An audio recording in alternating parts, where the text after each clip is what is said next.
Joining us with more on this story is our Middle East Bureau Chief Chris Mitchell. Chris, there have been many attacks in France and elsewhere in Europe in public places like metro stations, airports, nightclubs, and now an elderly priest in Normandy in a church.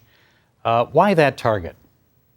Well, one of the targets, reason for that is, Gary, obviously it's a Christian site, and ISIS has a war against the Crusaders, the people of the book, including Christians and Jews. You know, one thing that it struck me about this attack, Gary, was it's just a small, sleepy town in Normandy in France, and it wasn't a big airport like Brussels or the heart of Paris or Munich or a big city or Nice, the promenade in Nice, but just a small town and a Catholic church. To me, it actually sort of spreads the terror that ISIS is trying to spread around the world. And if they can hit a small town as well as a big city, I think that just adds to the fuel to what they're trying to do is strike terror into the hearts of the unbelievers or infidels. Yes, I was going to ask you that, Chris. Is this a consequence of us making gains against ISIS in Iraq and Syria? And so is the genie out of the Middle East bottle now? Can we expect more attacks like this? I think so. In fact, the news about ISIS you could describe as good, bad, and ugly. The good news is that the Iraqi army, the Kurds, the U.S. Air campaign is making inroads against ISIS in Syria and Iraq. They've sort of whittled down the caliphate. The bad news is that ISIS is a franchise. They have franchises around the world now in places like Libya and Nigeria. And the ugly news is the fact that they are spreading to this global terror. In the last 2 years, there's been, I think, 143 attacks, killing more than 2,000 people in 29 countries around the world. And so this genie is out of the bottle. It's hitting France right now. It's hit Germany. And it could come to the United States as well. It already has, obviously, in Orlando and San Bernardino, and God forbid it continues. Well, I know that many people are blaming immigrants for some of these attacks, but I understand that one of these terrorists in this church attack in Normandy was actually from that town. So what does this say about homegrown terror? Exactly, and I think he was on a terror watch list, and he actually had an ankle bracelet, so they knew actually his whereabouts and why he wasn't tracked more closely. And I think this kind of speaks to the fact, Gary, of how do you actually combat this kind of thing if you have literally thousands of jihadists that could, do any of these kind of attacks. We talked to a counterterrorism expert in Brussels after the Brussels attack in March. He said that there are 5,000 to 7,000 of jihadists estimated in Europe itself. So any one of these could perpetrate an attack like this on this Catholic Church.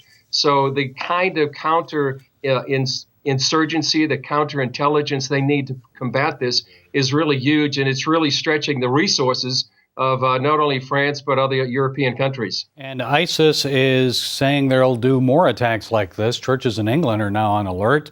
They're threatening more, even worse attacks. And what needs to be done to protect those churches? Well, I guess you can have increased security on each one of these churches, whether in England and I would say the United States as well, but because I think people need to realize that this is a global battle and it really is a war of civilizations. And a lot of the motivation for these kind of attackers, it comes from the Quran.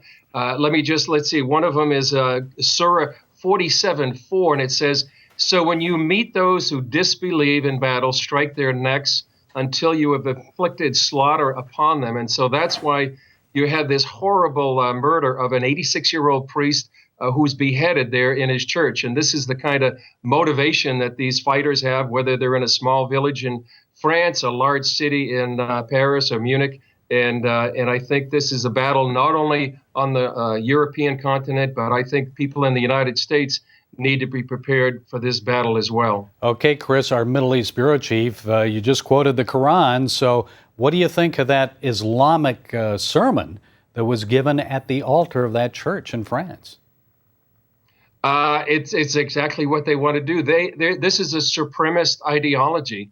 They want to overwhelm Christian Europe, Christian United States, obviously here, Judaism here in Israel. And I think this is what they are motivated by. They have a supremacist ideology. They want to make sure that Islam is will one day be the supreme religion in all of the earth. And I think this is part of knowing the enemy. And I think perhaps our leaders in the West really don't recognize the enemy. They don't understand this ideology, and they kind of obfuscate the whole idea of what these jihadists want to do. Obviously, not all Muslims have this ideology.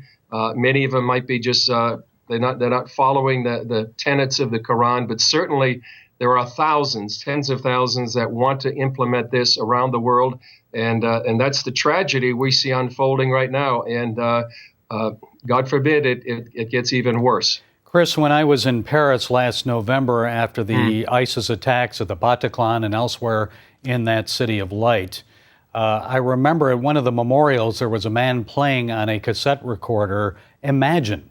And he wanted everyone to imagine a world of peace where there's no religion and so forth. You know the song. That's right. But it struck me it'll take more than just singing Kumbaya and Imagine songs to defeat this enemy. Now, the Catholic Church in France says it will have a day of fasting this Friday, and even one Monsignor said the church needs to foster love and dialogue, and that's good, but what else should Christians do in response, Chris? Well, I think fasting and prayer is a good way to start, because it is not only a physical battle, but it's a spiritual battle. But I think people need to recognize it is a military battle as well. It's a counterterrorism battle, and we need to fight the enemy, whether it's in Syria and Iraq, or whether it's on the streets of a small village in France. My dad fought in World War II. He fought Nazism, and we're fighting right now another kind of ideology that wants to take over the world. I think one other thing we could do, Gary, is try to combat the ideology itself and try to prevent this kind of ideology spreading, whether it's on social media or others, and try to change the behavior of many of these jihadists.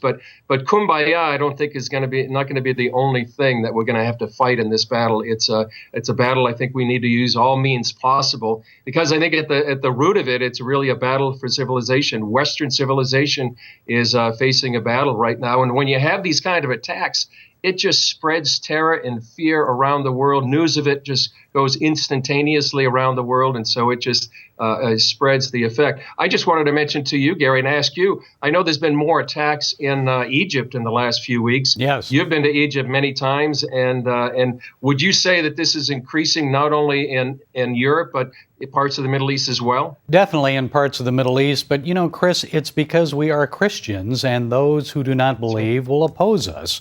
Christ said that unbelievers, those who don't believe, will hate us because they hated him first.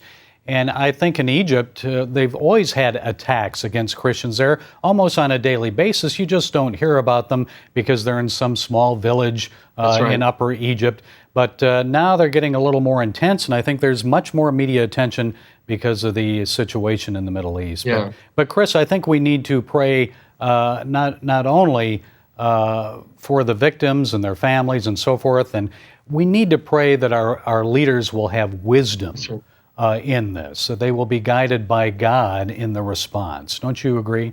I would agree very much. We need that kind of godly wisdom for such a time as this. And I would add, Gary, about the scripture that is, I believe, in John 16:2, where it says, there will be a day coming when people will kill you thinking they are doing God's service. And I think that day is upon us right now, whether it's in France or other places around Europe or the United States. And certainly a time to be like the sons of Issachar, who understood the times. They knew what they should do, that not only for the church, but as you said, for our leaders as well. So watchmen on the wall, but also on our knees praying. There's a lot to pray about, Chris. That's right, Gary. Chris Mitchell, our CBN News Middle East Bureau Chief, thanks for your insights today. Thanks, Gary.